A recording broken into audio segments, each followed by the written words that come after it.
Okay, for chapter 6.3, they're talking about mass to mass conversions. And I'm going to explain the one on slide 24 to 25. And they ask, what mass of sodium chloride should be produced when 9.20 grams of sodium reacts with 14.2 grams of chlorine gas? Now, you notice they use mass instead of moles. So what we're going to do, we're going to have to convert from mass to moles and then go do a mole ratio and then go to the other mass we're looking for. So we're going to write down what's given. And you see 9.20 grams of sodium is given. Then they give you 14.2 grams of chlorine gas. And what they want to know is how much of the sodium chloride is produced. Now, you know the sodium chloride is a product. So they're giving you both of the masses of the reactants. And they're saying that this sodium chloride is 9.2 grams. And they're saying this chlorine is 14.2 grams. Okay. So they're saying if they react these together, how much of sodium chloride would they get? So what you would do for this one, you have to, you don't use both of them in the equation because you only need one reactant to figure out how much of the other reactant or product is. So usually you don't get a problem with both of them in there, but if you do, you just choose one to figure out because you're going to come out with the same answer. So since they named 9.20 grams sodium first, I'm going to choose that one and do that one first. Okay, do that one to find out the answer. So we have 9.20 grams of sodium. Now, you're going to need your periodic table because when you go from grams, remember you have to find the molar mass of the element or compound you're working with. So right here we have sodium. And so sodium is like 22.99.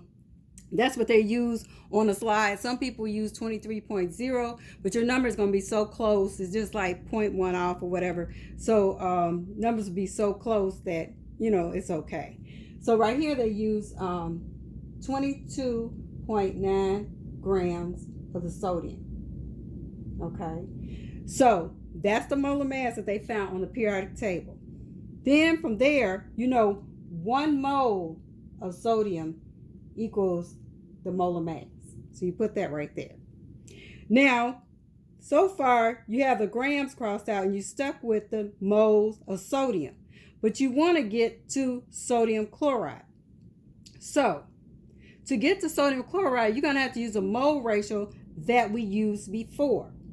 So in order to use a mole ratio, you have to get rid of this sodium at the bottom. So you put mole of the sodium. And then you could go, since in this equation, 2 sodiums in the mole ratio, and it's 2 sodium chloride. So you put a 2 in front of the sodium, and then you're going to go to sodium chloride in your mole ratio. You can flip over from one element or compound to another, and you'll put your 2 in front of there. And then from there, when that crosses out, you're going to get so far the grams of sodium is going to cross out, the moles is going to cross out, but you stuck with moles of sodium chloride.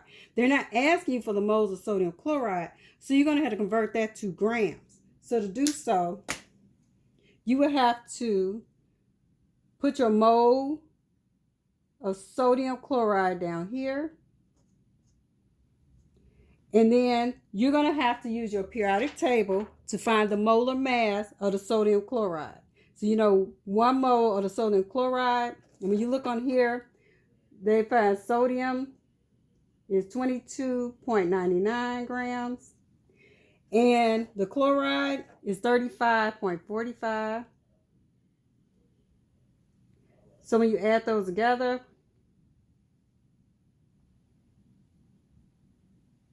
I guess get 58.44, and that's what they got. You put grams sodium chloride. And so when you do that, excuse me, you see these moles going to cross out. And then you stuck with grams. And you look up here, and that's what you want. I forgot to put this, sorry. Grams of sodium chloride. Because you're looking for the mass. So what you do, you're going to multiply the top and divide it by the bottom. But one thing when you do it, a lot of people mess up. What I do sometimes, if you don't have the Jazzy calculator where you put it at the bottom, you have a regular calculator. You might want to multiply this at the bottom first. And so when you put your equal sign and then divided by that might not come out right. So if you say 22.9 times 2, that would be 45.8.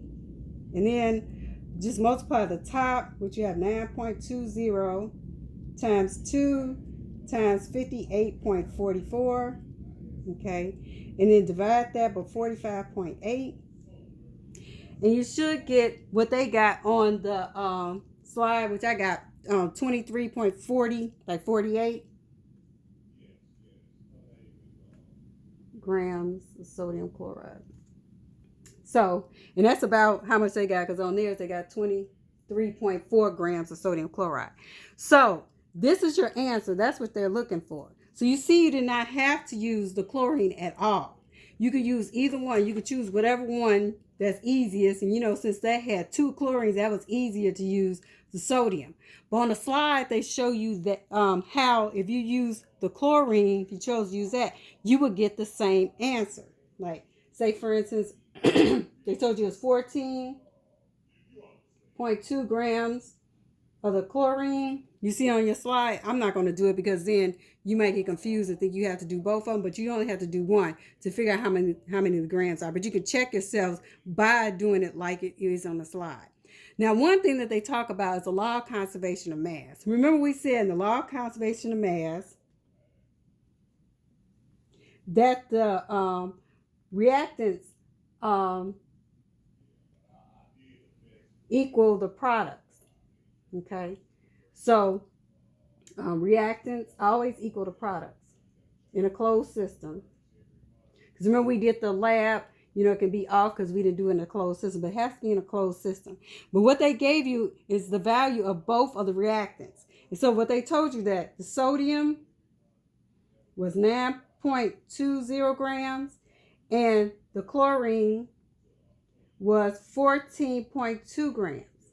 So right here you have the sodium chloride. So when you add these together, they should equal what you have up here. And so what they showed you, they got 23.4 grams of that when they added these together. So that means that you did this right because they should equal each other according to the law of conservation of mass. Okay.